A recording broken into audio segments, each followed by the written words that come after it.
Muito obrigada, Sr. Presidente. Eu, de facto, concordo que estamos perante uma situação de justiça, respeito pelos dinheiros públicos e, fundamentalmente, respeito pelas pessoas. Vai-me permitir, senhoras e senhores deputadas, que recuo aqui algum tempo.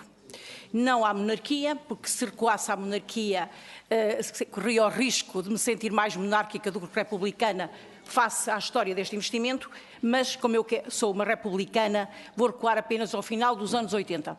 E o que acontece é que no final dos anos 80 nós tínhamos um governo que era PSD e tínhamos uma Câmara de Coimbra que era do PSD. E na altura estava previsto pelo governo eletrificar o ramal e comprar novo material circulante. Foi inclusivamente assinado um protocolo entre o Governo e a Câmara de Coimbra que apontava para a construção de um túnel na Baixa de Coimbra, na travessia da Baixa, para evitar o conflito do trânsito na própria Baixa. Entretanto, existiram eleições autárquicas e ganhou o Partido Socialista com o Dr. Manuel Machado. O Dr. Manuel Machado achou que, melhor do que a solução do comboio, que estava prevista, era uma solução de elétrico de superfície.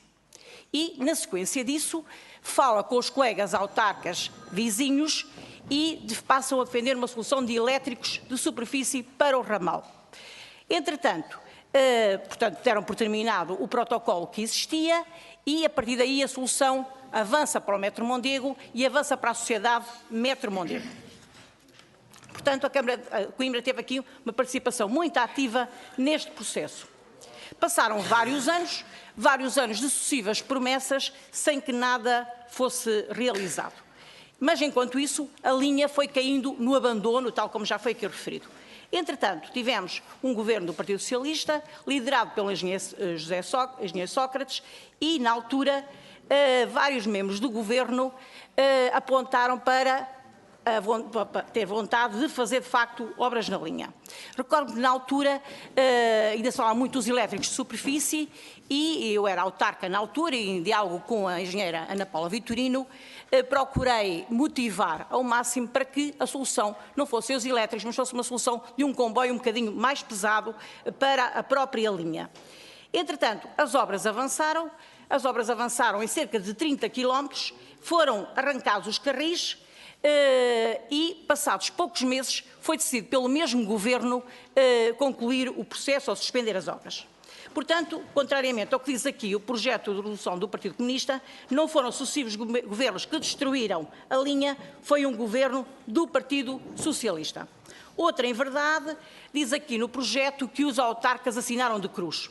Eu quero aqui dizer que eu era autarca, como já disse, levantei muitas dúvidas numa fase inicial, defendi durante muitos anos um projeto de comboio na linha e não assinei de cruz.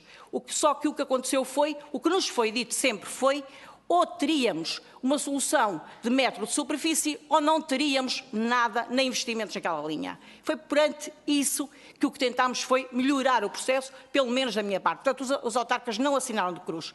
Outra, em verdade, que diz aqui neste projeto, é que o projeto não foi construído de costas voltadas para os serviços municipalizados dos transportes urbanos de Coimbra. E não foi porquê? Porque a Câmara de Coimbra pertence à Metro Mondego e, portanto, e os serviços, como já foi aqui referido, são do município de Coimbra.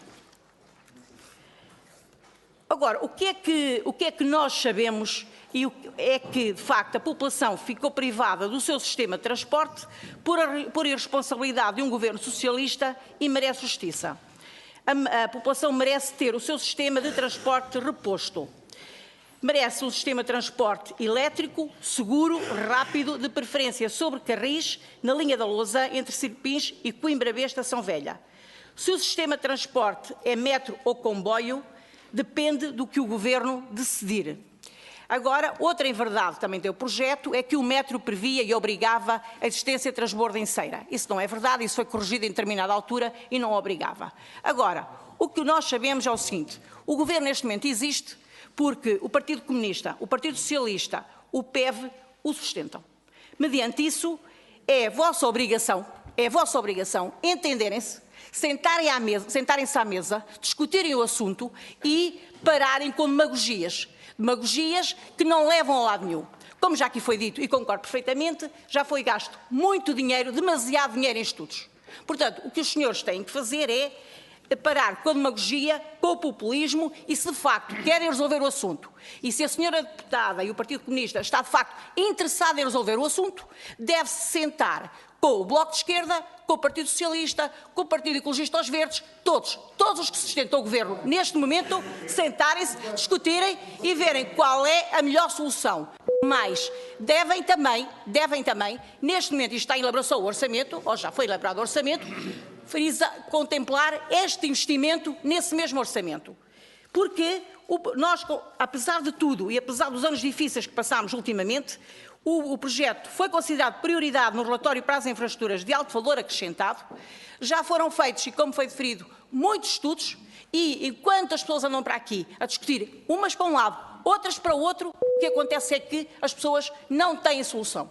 E as pessoas, é quem nos preocupa, as pessoas precisam de uma solução, precisam do processo resolvido. Portanto, eu peço-vos mesmo, por favor, juntem-se todos. Ouvi o Partido Socialista que diz que para ele qualquer solução estará correta. Portanto, sentem-se todos, Bloco de Esquerda, Partido Comunista, aqueles que sustentam o Governo e arranjem Muito obrigado, forma por todas uma solução para a linha da Lausanne que transporta as pessoas com comunidade, com segurança e com justiça. Está dito. Muito obrigado. Muito obrigado.